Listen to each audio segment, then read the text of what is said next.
When I first saw the effect of me coming out of the urinal, I was screaming with excitement.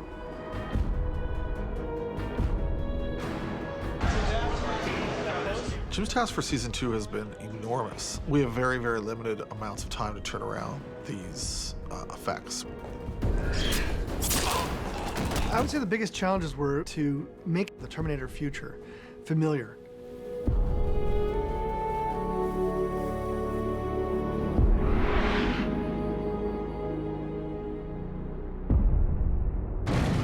My job primarily is specifically to explore the possibilities of the visual storytelling of the show.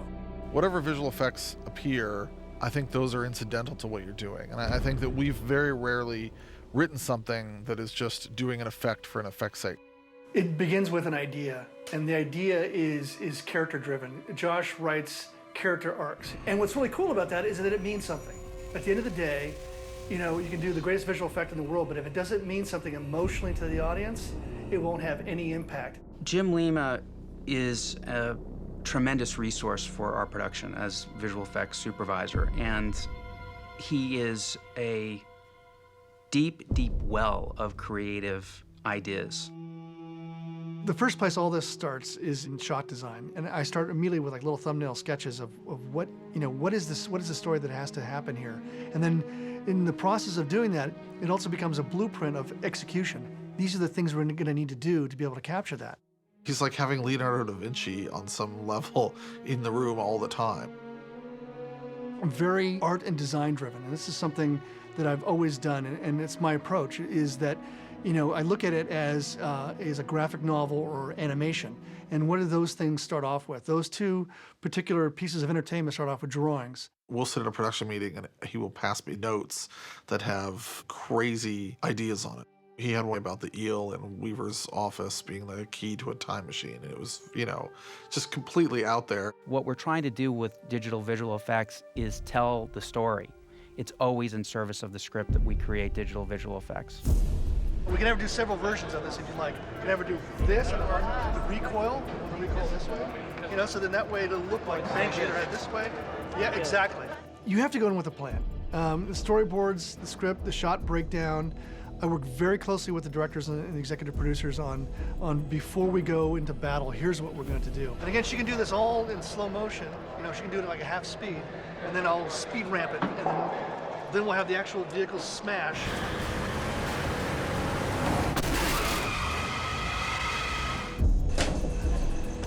Ease back to where Terminator Heart was designed by Jim Lima, who designs all endoskeletal type things here, and he did a fantastic job, as you can see. This is something he literally, during the meeting, during our production meeting, he sat there and sketched this and showed it to James, and he was like, yeah, I think it was cool. He's also somebody that is particularly great for us to work with in a television show because he can work so quickly. How much money do we have and how much time do we have? Those two things are caveats for everything that we do in terms of our visual effects. It's a basketball game. You have a plan, but man, you get out there and the other team starts hitting you with stuff.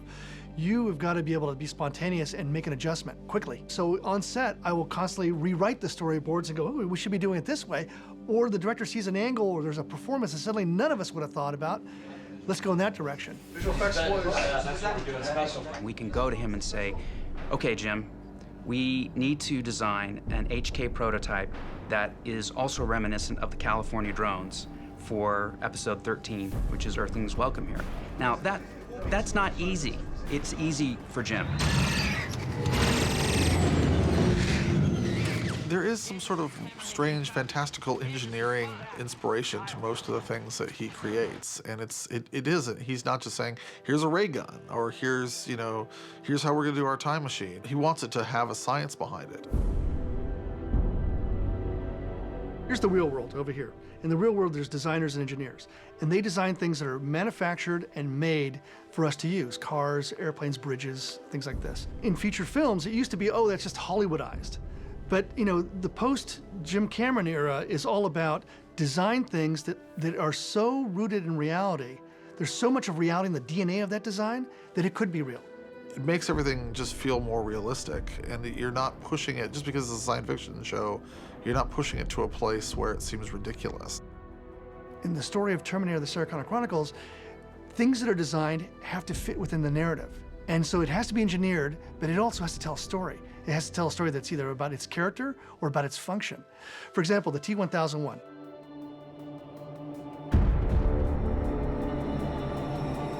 When the T-1000 was first introduced in 1992 in Terminator 2, Judgment Day,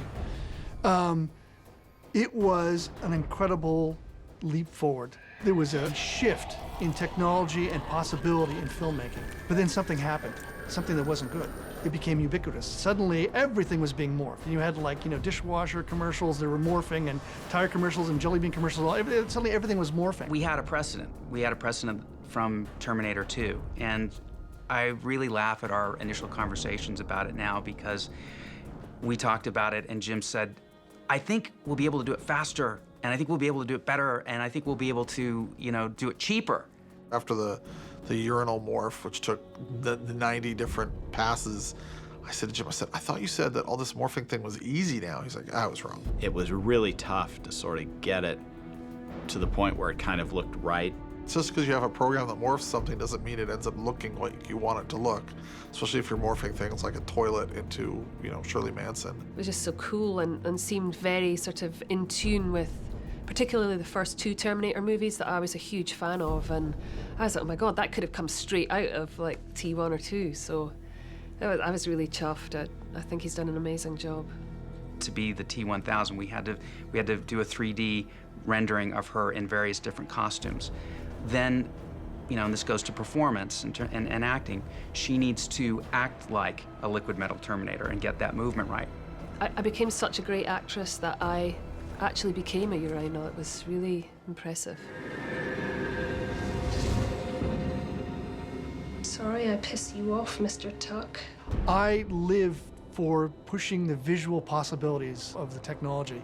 And the more difficult and the more complicated it is, and especially if it hasn't been done before, that's where I live. That's what I want to do. That's where I want to be. Just having a guy who can manage the visual effects side of it and also really just contributes on a story level and design level has been incredibly important. He's been here since the beginning, and he's one of the voices of the show visually, and I wouldn't really know what to do without him. Visual effects are always at the service of the story. When I design something for the show, there's a sense of dread, there's a sense of points and spikes and horror about the thing, a demonic, nightmarish, childhood fever dream vibe about it. The intent of that is to put these things into your subconscious.